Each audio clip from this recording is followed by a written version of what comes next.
Well guys, since my red eclipse is almost done, I think it's not a bad idea to do some work on my silver eclipse, and my plans are to replace the timing belt.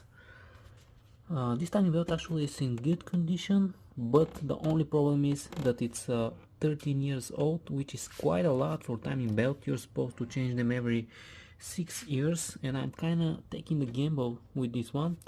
So far everything is good, but I don't want to take any more chances, and that's why I bought a new timing belt.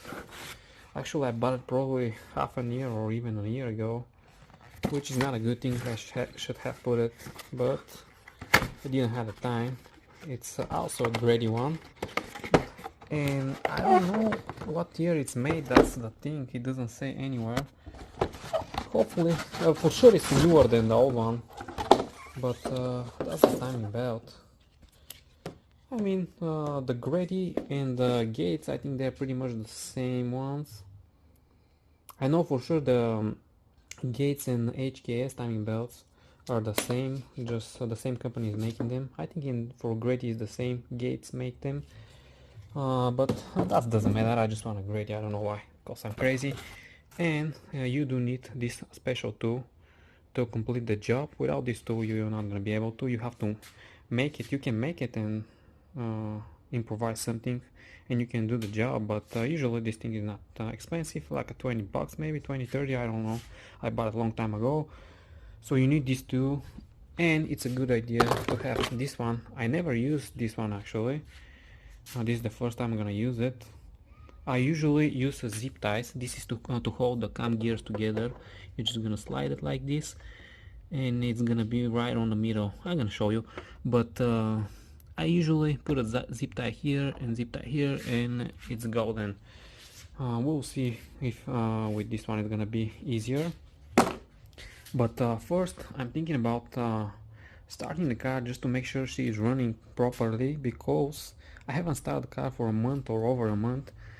And I just want to make sure that she's actually working. I don't want to put the new timing belt and then she's not gonna work, and I have to think what's wrong. Anyway, let's first start the car and see if she's running okay. Let's see if she's gonna start. My underglow is on. I don't have the app to turn it off, but hopefully it won't kill the battery. Let's see.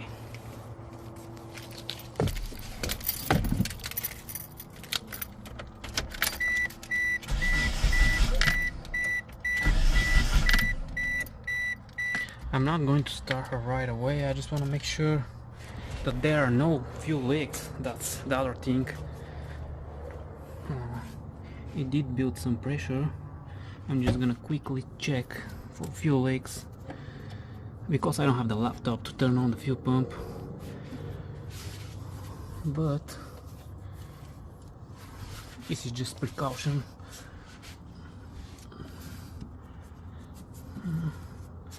I think I should be fine. Let's try again. It should start third or fourth time. Third, fourth. It will take a while, I guess.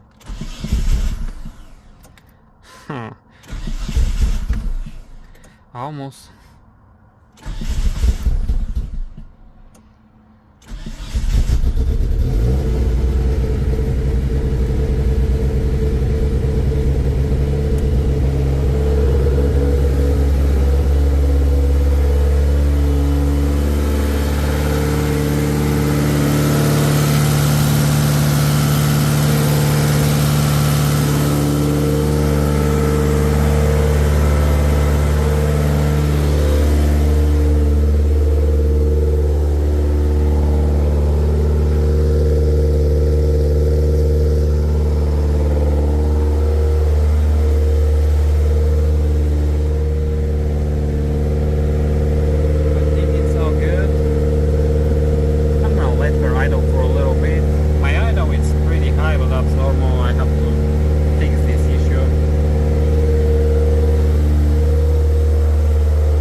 Alright, it's game on. I already jacked up the car and I did support it from the bottom with this wooden block, and I also supported the engine by the oil pan with this jack, since the first step is to take off the motor mount, and to do this you do need to take off this bolt on the middle right out here, and that's why we're supporting the engine, since once we take off this bolt the engine is gonna go sideways a little bit. So once you take off this bolt, you don't need to take these two nuts here, and you have one bolt on the middle, and you should be able to pull out your motor mount quite easily. Mine is giving me some troubles since my poly inserts are kind of new, and it's too tight here, but I will take it off in a second. And also took off the timing cover. That's the other step. It's pretty simple.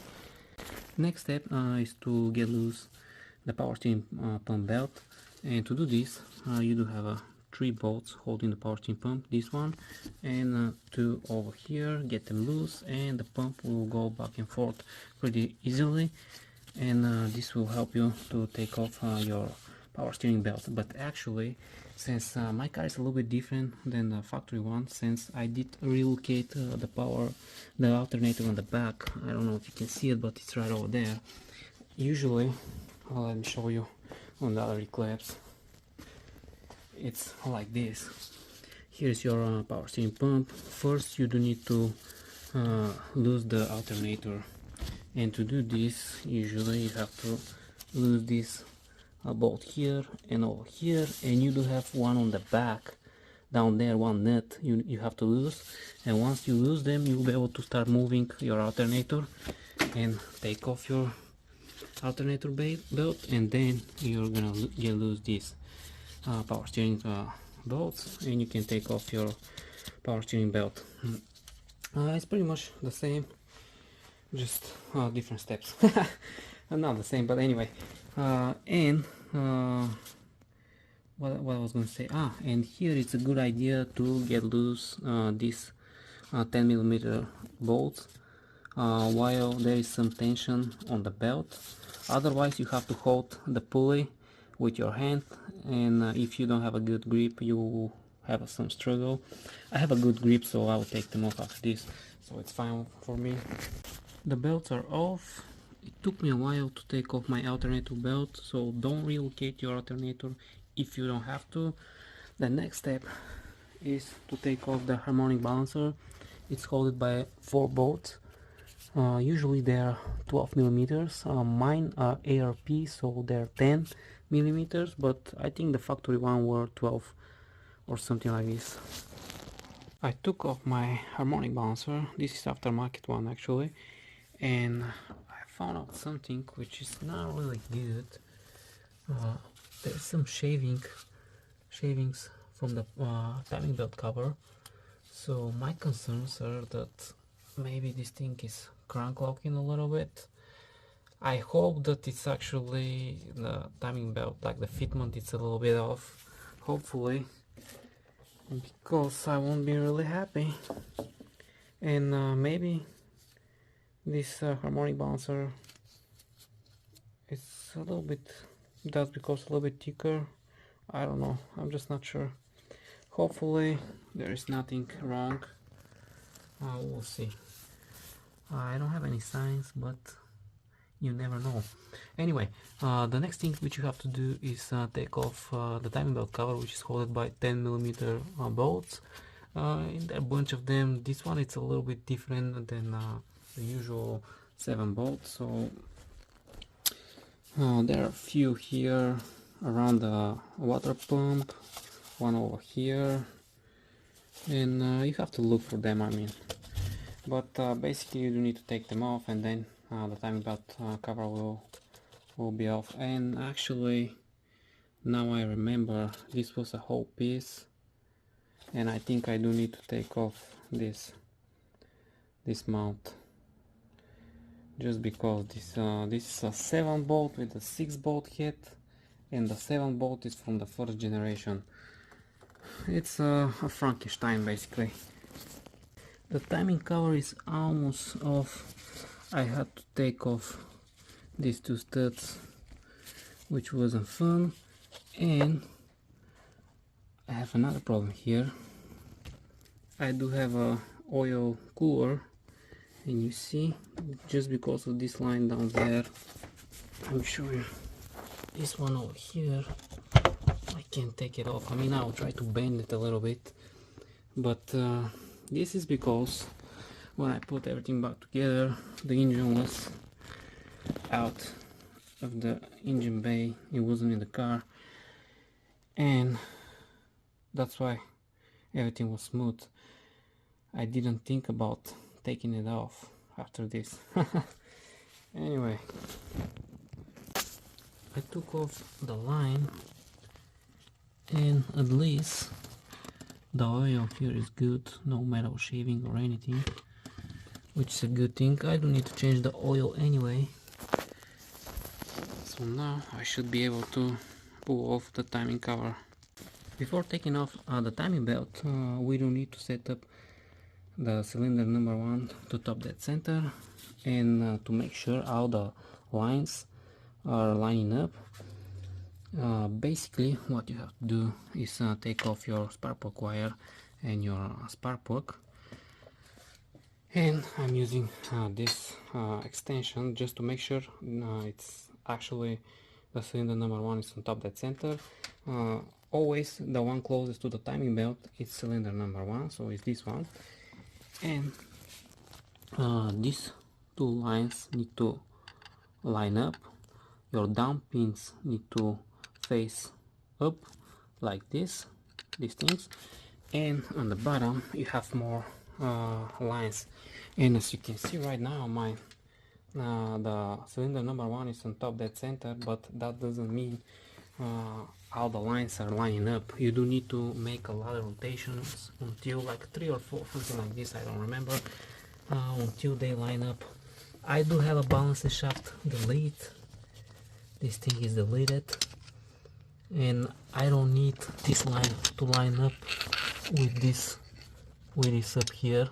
Usually you do need to line up this one with this one, and over here on the top this line need to line up, and you're all set. But since I do have a balancing shaft delete, I don't need this thing to line up, but I will line it up. I always do, just in case, but I don't need to. So now I have to keep rotating the crank with my wrench like this, and you will see. Let me show you. Watch the rod, how it's going down. Let me see if I can rotate it.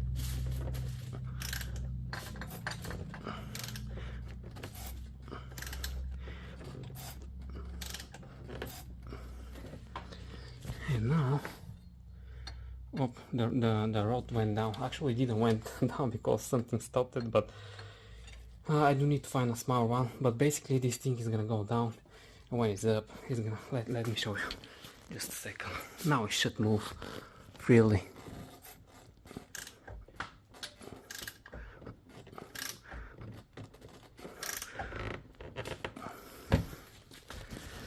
My left hand is kind of weak, and it's a good idea to take off all your spark plug, because right now I'm struggling to rotate the timing belt, but you can do it like this. I usually do it like this because I'm too lazy to take them off. All the marks are lined up now, and I found out that actually my first gear was engaged, and that's why it was even more difficult to rotate by hand. But basically now the down pins are pointing up, these two lines are lining up, and on the bottom, when you go, this mark is lining up with this pin here, and this one with this. So now everything is good. You have a one extra belt most likely. This is the balancing belt underneath the timing belt, but I don't, since I have the deletion. And now I pretty much can take off the timing belt. But first, actually, now I know what I gotta do. I'm gonna use the new tool. This is my new tool, which is the first time I'm ever gonna use, but I think it's gonna do a good job. Should be something like this. Let me see. There we go. It's going in. That's good. Okay, okay. Now I see. So I guess the tool is good. All right. Now this is good. And also I need something. Okay, like this. I don't need this. To plug it in into the tensioner down here. My timing belt was slightly over tight, and that's why I can install this pin into the hydraulic tensioner, but usually you have some bolt here from the side and you can install it, and this is gonna compress the tensioner, but I over tied it last time. Good thing this belt didn't snap, because they're kind of known to snap when you over tie them. The grady one, the genuine ones, they're fine, but this one usually will snap when you over tie them too much. Alright, so now I'm pretty much ready. I need to take just lose this bolt here, and I should be able to take off the timing belt. This is the pulley which you need to take off. You can just get it loose and you'll be able to take off the timing belt, but it's good to do some inspection. This one is pretty much new, but this thing is mounted on this arm here. You see the one which I'm moving, which is connected to the hydraulic tensioner, to this one. I'm also going to take off the hydraulic tensioner, since I do wanna inspect the tensioner to make sure it's not leaking. Let me take it off. It's only held by two 12 millimeter bolts. It's pretty simple to take off.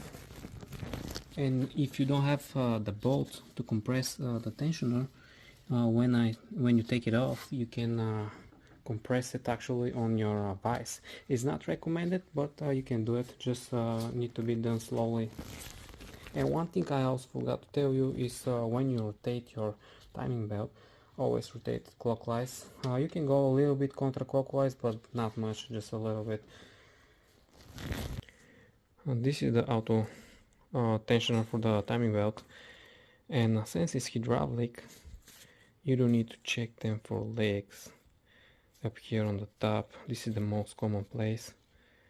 Sometimes they do leak from the side, but usually first they start leaking from the top. Mine appear to be in good condition, and like I told you, if you wanna compress them, just use your vise, but slowly tighten the vise, since if you go too fast you can crack the seal here inside and you have to replace it.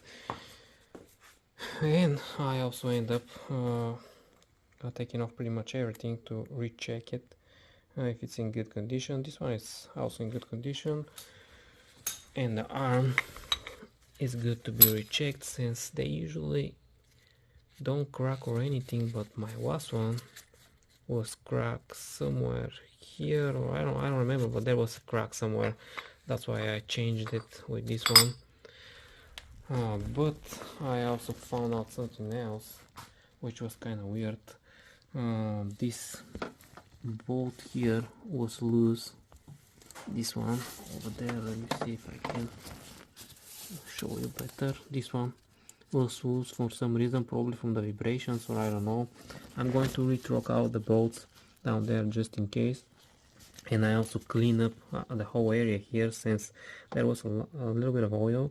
I think it was coming from my valve cover, since I already replaced the valve cover once. Hopefully it's from over there. Now everything is clean and good, so I will see if the leak reappear. There wasn't a leak, but a little bit of oil, so I don't know. Hopefully it's not from somewhere else. But I'm gonna put back everything tomorrow, since right now it's too late, and I do need to find out now the truck specifications. I haven't done the timing belt job for a while and I don't remember anything anymore. I retorque the front case bolts to 70 foot-pounds, these bolts here which are on the front case, and the idler pulley to 27 foot-pounds, and the tensioner arm, which is this bolt, to 16 foot, and this one, the auto tensioner, to 17 foot-pounds. And now the only thing left is to mount the new timing belt. And here's the old one. You can see nothing wrong with the old one. It's just too old and I don't want to take any chances of this thing breaking. Otherwise it does look in pretty good condition, I think so. I mean, maybe here, now I'm looking at it on the phone and I see a little bit of crack maybe. I see here, yeah, I guess it's a good time to be changed. Anyway, now I'm just gonna route the new timing belt. The timing belt is now mounted and I end up using two zip ties to hold the timing belt on place, and actually this tool does a great job. It's a lot easier to time the timing belt with it, and all the marks are lining up, this one here and this one over there. So the next step is to tie down the tensioner pulley, which is this one right there, and as you can see it does have two holes, and this is where the special tool comes handy. You do need to insert the special tool like this and then apply some pressure, and the pulley will start move. The pressure does need to be about 2.5 or 6 foot-pounds. You don't need a torque wrench, I just have it and I just want to try it out, but actually I always do it by hand.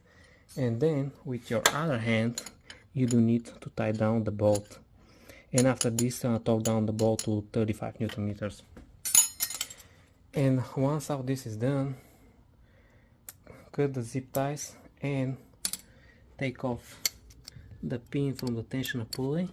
Rotate the engine probably 3-4 times, maybe 5, I don't know, however you want, but at least 2-3 times.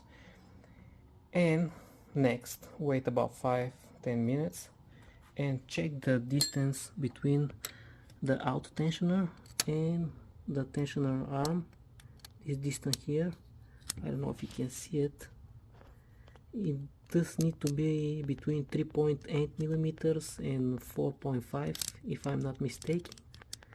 And if it's in the specs, you're all done and you can put everything back together. Now I'm gonna give it a shot. Hopefully it's good, because otherwise you do need to compress the auto tensioner again and tie down the tensioner pulley one more time. It's just something you gotta do over and over until you get it right, if you don't do it the first time. Anyway, let's try it out. It's been about 15 minutes, so now it's time to measure the distance between the auto tensioner and the tensioner arm. Let me see if I can give you a good angle. I cannot find a proper tool, but I'm gonna use a hex key, which is 3.8 millimeters, and it does fit like a glove.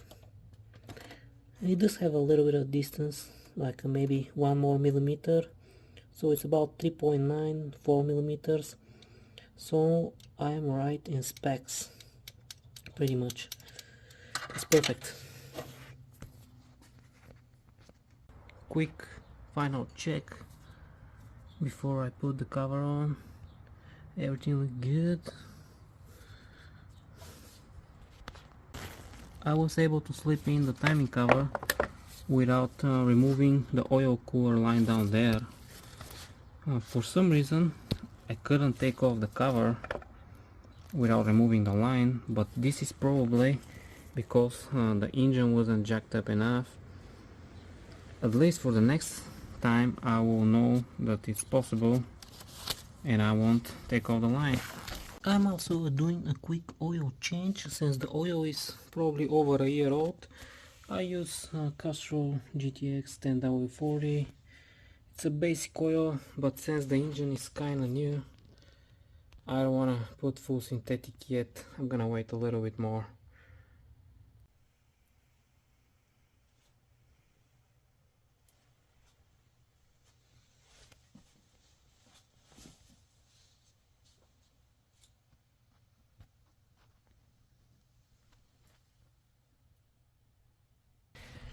It's all completed, and now it's time to do the first startup with a new timing belt. Hopefully I did everything right. There won't be any surprises.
She was running fine at the beginning, but then suddenly